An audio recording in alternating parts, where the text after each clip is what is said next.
Subscribe to our YouTube channel and press the bell icon to get the latest updates.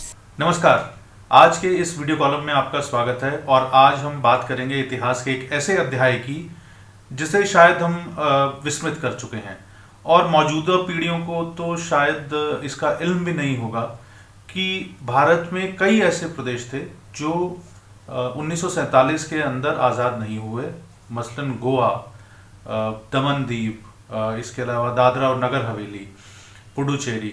तो इस प्रकार के जो प्रदेश हैं उनमें से एक प्रदेश या एक क्षेत्र जिसे आप कह सकते हैं वो था दादरा और नगर हवेली। और 2 अगस्त एक महत्वपूर्ण तिथि है भारतीय इतिहास में। 2 अगस्त 1954 को दादरा और नगर हवेली को पुर्तगालियों की राज्य से या पुर्तगालियों के शासन से मुक्त करवाया गया। आप इसे दादरा और नगर हवेली का लिबरेशन डे भी कह सकते हैं। 2 अगस्त को सिलवासा में, जो दादरा और नगर हवेली की राजधानी था, वहाँ पर तिरंगा झंडा लहराया और इस तिरंगे झंडे को लहराने की कहानी बड़ी दिलचस्प है। वही कहानी हम आज आपके साथ साझा करेंगे।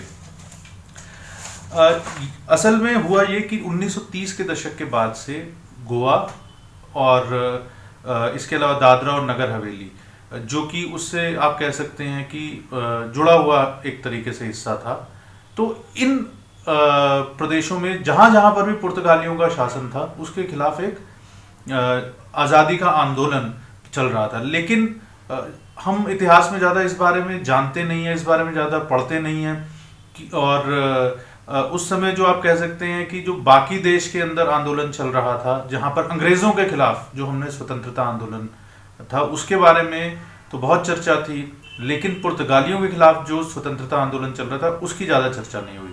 बहरहाल 1947 में भारत आज़ाद हो गया, भारत का विभाजन भी हो गया, लेकिन कई ऐसे प्रदेश, जैसा मैंने आपसे पहले कहा, थे जिन पर कि पुर्तगालियों का शासन चलता रहा। इनमें से एक था दादरा और नगर हवेली। आज हम इस बारे में बात करेंगे क्योंकि हम बात कर रहे हैं 2 अगस्त 1954 के बारे में। 2 अगस्त 1954 को यानी 2 अगस्त की एक महत्वपूर्ण तिथि है जिस दिन दादरा और नगर हवेली का लिबरेशन हुआ था। हालांकि दिलचस्प बात यह है कि उसे विधिवत रूप से भारत का हिस्सा बनने में उसके बाद भी कुछ और समय लगा, क्योंकि अंतर्राष्ट्रीय मंचों पर और अंतर्राष्ट्रीय स्तर पर पुर्तगाल और भारत के बीच इस मसले को लेकर थोड़ा आप कह सकते हैं कि तनातनी भी हुई और थोड़ा जिसको आप कह सकते हैं एक डिप्लोमेटिक वॉर कह सकते हैं आप उसे, तरीके से एक कूटनीतिक जंग भी चली और वो पुर्तगाल उसको कई अंतर्राष्ट्रीय मंचों पर लेकर गया। खैर, वह एक अलग कहानी, बट अंततः दादरा और नगर हवेली का भारत के अंदर विलय कुछ वर्षों के अंदर हो गया। पर लिबरेशन डे की कहानी दिलचस्प है। जैसे मैंने आपको बताया, 1930 के दशक से वहाँ आज़ादी का आंदोलन शुरू हुआ और पुर्तगालियों, हम थोड़ा सा इतिहास में पीछे चलते हैं। पुर्तगालियों के पास दादरा और नगर हवेली जो है वो नगर हवेली 1783 में उनके पास उन्होंने उस पर शासन करना शुरू किया 1783 में, और दादरा में उन्होंने 1785 में। ये दादरा और नगर हवेली कुल मिलाकर करीबन 72 गांव थे उस समय और सिलवासा इसकी राजधानी था। और इसके ऊपर पुर्तगालियों का, जैसे मैंने आपको बताया, कि शासन था। और अंततः जुलाई अगस्त के महीने में, वैसे तो 1954 में अप्रैल से ही क्रांतिकारियों ने आंदोलन वहाँ पर जो है एक तरीके से प्रवेश करने के प्रयास शुरू कर दिए थे, लेकिन एक क्रांतिकारियों का दल वहाँ पर घुसा, उसने वहाँ के पुलिस थानों पर कब्जा किया और वहाँ सिलवासा पर अंततः कब्जा करके और वहाँ तिरंगा झंडा फहरा दिया। तो इस प्रकार से बिना किसी, एक तरीके से आप कह सकते हैं कि प्रत्यक्ष सैन्य सहायता से, एक पूरा प्रदेश केवल क्रांतिकारियों ने हासिल करके और उसे भारत के साथ उसका विलय किया। इसलिए भी ये एक महत्वपूर्ण अध्याय है हमारे इतिहास का, और शायद दुनिया के इतिहास में ऐसी बहुत कम ही घटनाएं हुई होंगी जहां बिना किसी सैन्य मदद के इस प्रकार से किसी क्षेत्र को अपने अधिकार में लेकर और उसे आज़ाद करवाया जाए। इसके अलावा एक इसमें महत्वपूर्ण मुद्दा और ये भी है कि इसमें राष्ट्रीय स्वयंसेवक संघ यानी आरएसएस की एक बड़ी महत्वपूर्ण भूमिका रही इस पूरे प्रकरण में, और इसके बारे में भी कोई ज़्यादा चर्चा जो है वो नहीं हुई है। और ये राष्ट्रीय स्वयंसेवक संघ के मूलतः स्वयंसेवक थे जो, जिसे आप कह सकते हैं कि दे वर लीडिंग फ्रॉम द फ्रंट, और करीबन 103 मेंबर्स थे, 103 स्वयंसेवक आरएसएस के थे, जिन्होंने कि एक प्रकार से ये एक सशस्त्र क्रांति थी वहाँ पर, उसमें हिस्सा लिया, अपनी जान पर खेले और बलिदान भी किए। और 2011 में पुणे में आप कह सकते हैं कि इसके ऐतिहासिक साक्ष्य क्या हैं, तो हम इसके थोड़े से ऐतिहासिक साक्ष्यों पर बात करेंगे। 2011 में पुणे में एक श्रद्धांजलि सभा आयोजित की गई थी दादरा नगर हवेली मुक्ति संग्राम समिति की ओर से। ये एक पीटीआई की रिपोर्ट है, प्रेस ट्रस्ट ऑफ इंडिया की, 2011 की, और ये उस समय, ये अगस्त महीने की बात है, और अगस्त में ये सभा आयोजित की गई थी, जिसे जो वरिष्ठ इतिहासकार है श्री बाबा साहब पुरंदरे, उन्होंने भी इसे संबोधित किया। और वहाँ ये बात स्पष्ट रूप से कही गई कि 103 स्वयंसेवक तो निश्चित रूप से थे जिन्होंने कि इस स्वतंत्रता संग्राम में अहम हिस्सा लिया और भूमिका निभाई आज़ाद करवाने में दादरा नगर हवेली को पुर्तगालियों से।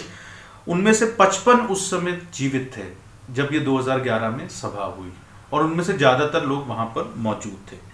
इसके अलावा कई पुस्तकें हैं जिनमें कि इस बात का रेफरेंस मिलता है। मैं उनमें से कुछ पुस्तकों के नाम आपके साथ साझा कर रहा हूँ। जैसे द लिबरेशन ऑफ गोवा एक पुस्तक है, ये डॉक्टर गायतोंडे उनकी पुस्तक है। इसके अलावा रतन शारदा की एक पुस्तक है संघ एंड स्वराज। HV शेषाद्री की एक पुस्तक है RSS a vision in action. इसके अलावा RSS BJP सिम्बोसिस, ये एक पुस्तक है सुचित्रा कुलकर्णी की, बड़ी वेल रिसर्च पुस्तक है। तो ये बहुत सारी ऐसी किताबें आपको मिलेंगी और बहुत सारी ऐसी पुस्तकें मिलेंगी जिसमें कि आपको इसका रेफरेंस जो है वो मिलता है। मैंने इनमें से कुछ पुस्तकों के नाम, इसके अलावा कियर मलकानी, उन्होंने एक पुस्तक संघ पर लिखी थी द RSS स्टोरी, उसके अंदर भी आपको इसका रेफरेंस मिलेगा। और तो ऐसे तमाम जो के पुस्तकें हैं उसके अंदर आपको इनका रेफरेंस मिलेगा। उस समय के लेखों में भी आपको इसका रेफरेंस मिलेगा, जो उस समय के समाचार पत्र थे, अगर आप उनके आर्काइव्स में जाकर देखेंगे। इसके अलावा एक और दिलचस्प, अब चलते चलते हम एक और दिलचस्प किस्सा आपको ये भी बताते हैं कि 2019 नवंबर की बात है, 27 नवंबर 2019 में पार्लियामेंट में एक बहस चल रही थी, और उस बहस के दौरान जो तृणमूल कांग्रेस के नेता हैं सुगत राय, उन्होंने कहा कि दादरा और नगर हवेली को लेकर ही, दादरा और नगर हवेली को लेकर एक बिल उस समय पार्लियामेंट में आया हुआ था।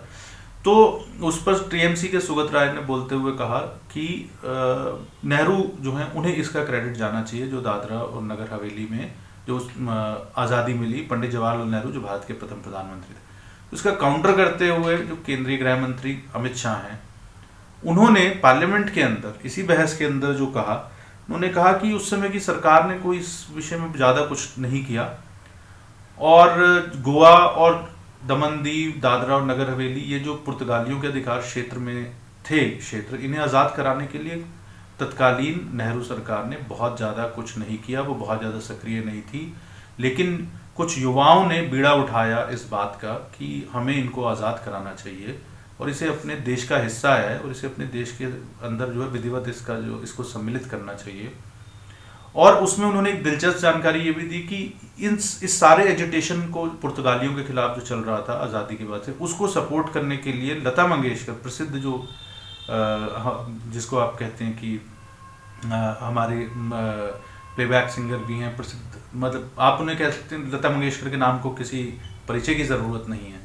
तो लता मंगेशकर जो कि आप सुरों की मल्लिका जिन्हें कह सकते हैं, सुर साम्राज्ञी भी कह सकते हैं, लता मंगेशकर ने एक कंसर्ट किया पुणे में, उसके लिए फंड रेजिंग करने के लिए उन्होंने उस कंसर्ट के माध्यम से एक फंड रेजिंग करी और उस फंड को जो है क्रांतिकारी आंदोलन के लिए दिया। तो इस प्रकार से प्रसिद्ध जो है वो संगीतज्ञ सुधीर फड़के, वो इस मूवमेंट के अंदर एक बड़ी अग्रणी भूमिका निभा रहे थे। तो ये बड़ा दिलचस्प इतिहास है दादरा नगर हवेली का, गोवा का। गोवा 1961 के अंदर जाकर लिबरेट हुआ ऑपरेशन विजय के बाद। दादरा और नगर हवेली 1954 में हुए, 2 अगस्त के दिन उनका लिबरेशन हुआ। तो ये इतिहास के कुछ ऐसे विस्मित अध्याय हैं जो मुझे लगता है कि आज़ादी की 75वीं सालगिरह जब हम मनाने जा रहे हैं तो इन अध्यायों को भी हमें एक बार दोबारा देखना चाहिए। और इनके बारे में अभी बहुत ज़्यादा जानकारी उपलब्ध नहीं है। अभी इस पर मुझे लगता है कि और ज़्यादा काम होने की ज़रूरत है और ज़्यादा चर्चा होने की ज़रूरत है और इसमें आपको कई दिलचस्प किस्से कहानियां भी मिलेंगी। तो आज के वीडियो कॉलम में इतना ही। आपके फीडबैक का इंतजार रहेगा। जल्दी मिलेंगे नए विषय के साथ अगले वीडियो कॉलम में। धन्यवाद।